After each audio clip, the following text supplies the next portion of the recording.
Viewers, welcome to taste of food. இன்றைக்கி salmon steaks வச்சு ஒரு டிஃப்ரெண்ட்டான ஒரு ரெசிபி பார்க்க போகிறோம். இப்போ இந்த ரெசிபி எப்படி செய்யலாம்னு பார்க்கலாம்.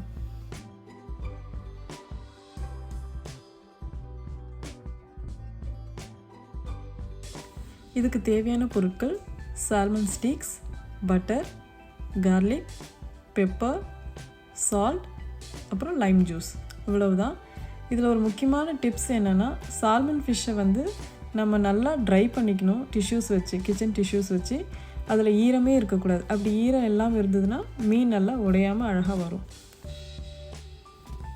ஃபஸ்ட்டு ஒரு பேன் எடுத்துக்கோங்க. பேனில் பட்டர் சேர்த்துக்கோங்க. பட்டர் நல்லா மெல்ட் ஆகட்டும்.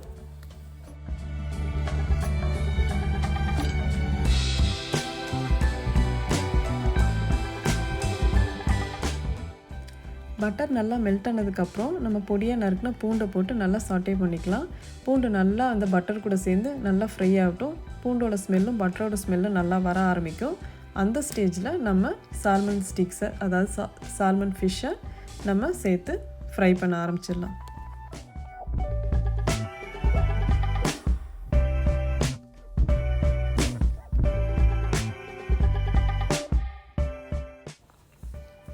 நம்ம இப்போ சால்மன் ஃபிஷ்ஷை சேர்த்தாச்சு. இனிமே தான் நம்ம உப்பும் பெப்பரும் இது மேலே நல்லா தூவி ஃப்ரை பண்ண போகிறோம். நீங்கள் ஃபிஷ்ஷை நல்லா ஒரு 3-4 நிமிஷம் ஒரு சைட்லேயும் குக் பண்ணுங்கள்.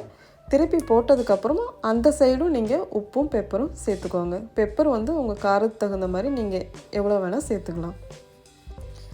இந்த ரெசிபியோட ஸ்பெஷாலிட்டியே என்னென்னா, நம்ம பெருசாக ஸ்பைசஸ்லாம் சேர்க்க மாட்டோம். ஆனால் அந்த லெமன், பட்டர், கார்லிக் இதெல்லாம் தான் இதில் நம்ம சேர்த்து செய்கிறோம் இல்லையா. அந்த சாஸ்லேயே இந்த ஃபிஷ் ஃப்ரை ஆகிறதுனால அந்த ஃப்ளேவர்ஸ்லாம் நல்லா சேர்ந்து ஃபிஷ் ரொம்ப டேஸ்ட்டாகவும் ஃப்ளேவர்ஃபுல்லாகவும் இருக்கும்.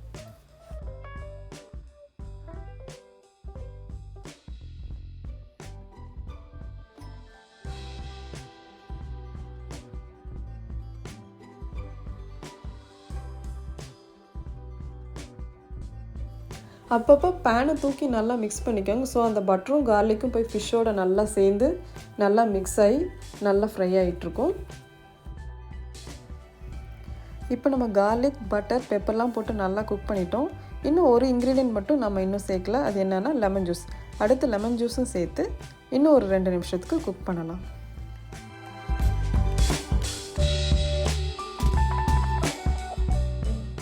டோட்டலாக ஒரு 10 மினிட்ஸில் இந்த ஃபிஷ்ஷை செஞ்சு முடிச்சிடலாம்.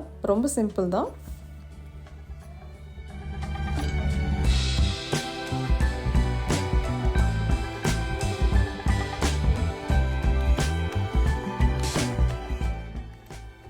இப்போ பார்த்தீங்கன்னா தெரியும், கார்லிக், பட்டர், லெமன் ஜூஸ் எல்லாம் சேர்ந்து ஒரு சாஸ் மாதிரி ரெடி ஆகிடுச்சு. ஃபிஷ்ஷும் குக் ஆகிடுச்சு. இப்போ நம்ம சர்வ் பண்ணும்போது அந்த ஃபிஷ் பீசஸ் மேலே அந்த சாஸ் இருக்குல்ல, நம்ம எந்த சாஸில் குக் பண்ணோமோ அந்த சாஸை அந்த ஃபிஷ் மேலே ஊற்றி சர்வ் பண்ண வேண்டியதுதான். அவ்வளோதான். ஓகே வியூவர்ஸ், இந்த ரெசிபியை கண்டிப்பாக ட்ரை பண்ணி பாருங்கள். உங்களுக்கு பிடிச்சிருந்தால் உங்கள் ஃப்ரெண்ட்ஸோடையும் ஷேர் பண்ணுங்கள். மறக்காமல் எங்கள் சேனலுக்கும் சப்ஸ்கிரைப் பண்ணுங்கள். தேங்க்ஸ் ஃபார் வாட்சிங். பாய்.